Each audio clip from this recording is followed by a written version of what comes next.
Hey folks, welcome back to the lesson on perimeter and area of similar figures. We're going to wrap this up with video 3, and we're going to work on applying area ratios and finding the perimeter ratios, So if you have not yet watched the first 2 videos, now would be a good time, to do that.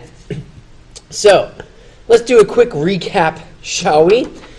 The quick recap is this. Remember, we have a scale factor of 2 similar figures. And once we establish a scale factor between 2 similar figures, we know that's going to be the ratio of the perimeters, or what I was calling the perimeter ratio. And we know that if we have the ratio of their areas, it's going to be the square of that ratio. So this is what we have discussed in the previous 2 videos.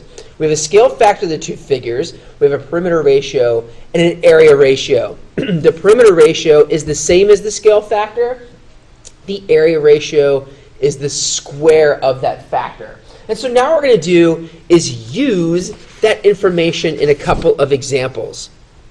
So we start with an example that looks like this. Okay, so we have triangles that are similar, and the question is, what is the scale factor and what is the perimeter ratio? And so that's what we're looking for now. We're looking for the scale factor. We're looking for the initial thing. And so what do we currently know? We know the area ratio. Okay, so right now we know the area ratio. That's what's given. So the area ratio is given as, and it doesn't matter which one we use, small to large or large to small, but I would caution you this. Since we read from left to right and the smaller figures first, we'd probably want to call that 50 to 98. That is our area ratio. Once we have established this, what we need to do is simplify this. That is going to be the best approach. Make sure that we simplify the ratios that we're working with. So if we have 50 to 98, we want to simplify that ratio. And here's how. We know that since this ends in 0 and this ends in 8, we have two numbers that are divisible by 2. And so we're going to go ahead and simplify this ratio by dividing the numerator and denominator by 2. So we have 25 over 98 divided by 2, beep, boop, beep, is 49. Okay, and that's going to make life a whole lot better. Actually, in a second, you'll see. So we have our area ratio of 25 to 49. That is the area ratio. Now, remember how this worked, folks. Remember how this worked. If we're looking for a perimeter ratio to area ratio, we were squaring, right? So what if we're going from area ratio back to perimeter ratio?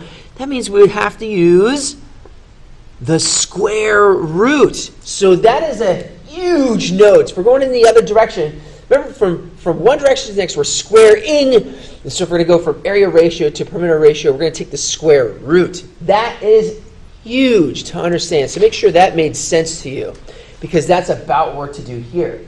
Remember, we squared something. We squared the scale factor, or the perimeter ratio, to get to the area ratio of 25 to 49. So what we have to consider now is the square root of 29 to 49, or 25 to 49. I keep saying that. So we're going to take the square root.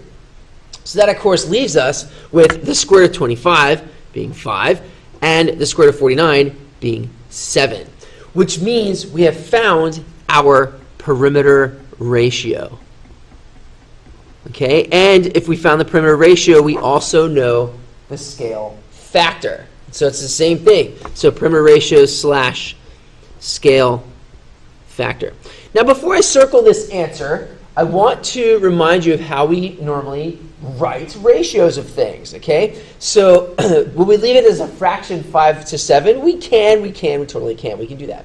But since we're talking about a ratio, and we're looking at scale factor, ratio of their perimeters, and we say it's something to something else. Remember, we start from small to big, so we're going to continue to do that. If we have small to big, we'll call that 5 to 7. So we have to recall how it is that we are writing our ratios. And that's exactly how that works.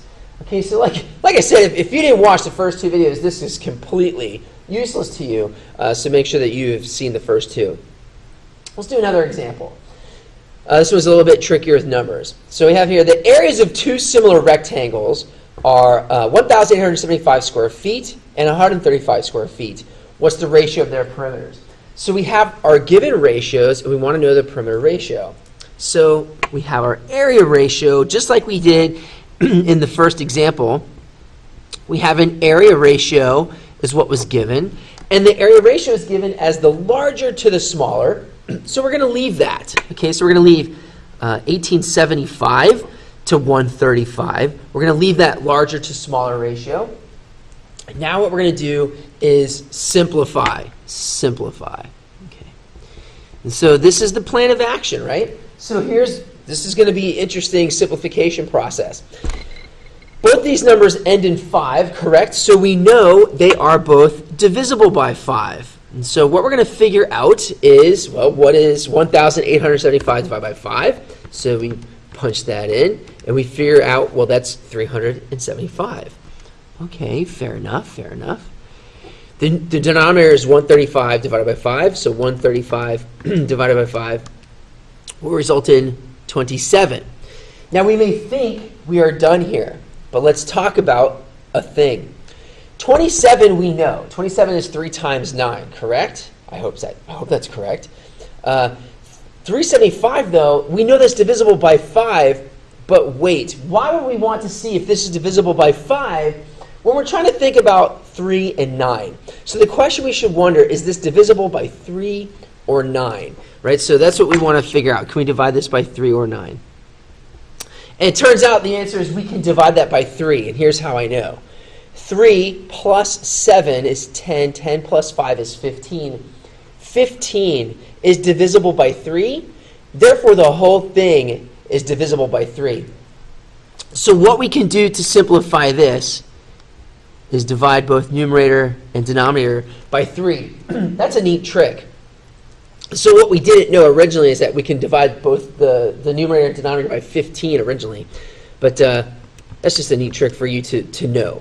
So 375 divided by 3 leaves us with 125, and then 27 divided by 3 leaves us with 9. And so our area ratio is 125 to 9. Remember the question, we're going to find the ratio of their perimeter. So remember how this works. If we had the square to go one way, we're going to take the square root to go the other way. So what do we do with this area ratio of 125 to 9? We're going to take the square root. So I'm going to rewrite 125 to 9. And then we're going to take the square root. We're going to see how this works. I'm going to take a trip down memory lane. Now, there is no square root of 125, right? So we know that. The question is there a perfect square factor of 125? And yes, there is. Did you know that 125 is actually 25 times, what, 5? So we have 25 times 5. That is 125. So, is it true? Why am I? Yeah, it is. Come on, Josh, pay attention. So we have 25 times 5 to give us 125. And then we have the square root of 9, which of course is the square root of 9. So what do we do with this? Remember how this works. We have the square root of 25, and the number we're pointing at right here. This number right here, this number is this many. It's 5. It's that many. So we're pointing at the number 5. So in the numerator, we have 5, and this number is the square root of 5. So 5 times the square root of 5. In the denominator, we have the number, right? I'm pointing to a number. That number is 3. So 5 root 5 to 3. And that, in fact, is our perimeter ratio. So we have found our perimeter ratio, which is the same thing as the scale factor. It's 5 root 5 over 3, or 5 root 5 to 3. Remember, we're going from large to small, so we're going to keep it large to small. Okay, so that one's a little bit trickier, but we have to remember some of our simplifying radical expression skills, and then that will be helpful as well. So we're going to wrap this up with a couple more examples and be on our merry way for this lesson with a quick quiz. Here's a quick quiz. We'll try and do this a little bit quicker. The areas of two similar figures are 20 and 45 centimeters. So I know I'm dealing with the area ratio. I'm going to set this up super fast. So my area ratio is 20 to 45. The question is, what's the scale factor and what's the ratio of their perimeters? Well, we should know immediately that those two are the same number. This is going to be the same. So how did we do this? We simplified. Okay, so we simplify 20 over 45. Both of those are divisible by 5, which leaves us with 4 to 9. And then, remember, from area ratio to perimeter ratio, we're going to take the square root. And so when we take the square root of 4 to 9, we end up with 2 to 3. And so remember, they're the same. The perimeter ratio and the scale factor are the same. 2 to 3, 2 to 3, choice B. Okay, so that's how that works in a very fast manner. And then one last example. This one's a little bit more challenging to conceptualize, but we can do it. So Mr. Williams is building a sandbox for his children. It costs $228 for the sand. That means area, by the way. $228 for the sand is area. If he builds a rectangular sandbox with dimensions of 9 by 6. So let's draw a picture. 9 by 6. How much will the sand cost? Basically, what will be the new area if he decides to increase the size to 13.5 by 9? Oh, this is interesting now. And so the question becomes, what is the scale factor of growth? Okay, so that's what we're given is the scale factor, but we don't know it. So what's the scale factor? That's the question. How is it that we can grow from 9 to 13.5? And the way we can find that out is division. So we have 13.5 divided by 9. That should be the same as 9 divided by 6. And you know what that's going to result in? And you can use your calculator. It's going to be the same number, 13.5 divided by 9, 1.5. And then 9 divided by 6, 1.5. So the scale factor is actually 1.5. So we have our scale factor of 1.5 to 1. Now, if that's our scale factor, and the question is about area, again, remember video 2, that means we have to find the square. Okay, so the area ratio is going to be 1.5 squared, which is 2.25. So we have 2.25 to 1 is the area ratio. Okay, so if that was confusing, remember, we got to go back to video 2. Okay, so the area ratio is 2.25 to 1. The smaller area that we're dealing with was 228. And so we set up our proportion. Again, if this is confusing, go back to video 2. And then we solve for x. And remember, we had some shortcuts going on in that video 2 as well. And so clearly, all we have to do here is multiply 2.25 times 228. And then we have 513, which, of course, is answer choice A. And so that's how we can work with that really quickly. So you want to look at all 3 of these videos. Well, of course, you're watching this one. Make sure you go back to understand the first 2 as well. And you'll have a really good sense of similar figures and area and perimeter. So I hope you enjoyed the lesson. We got one more for the unit. I'll talk to you later.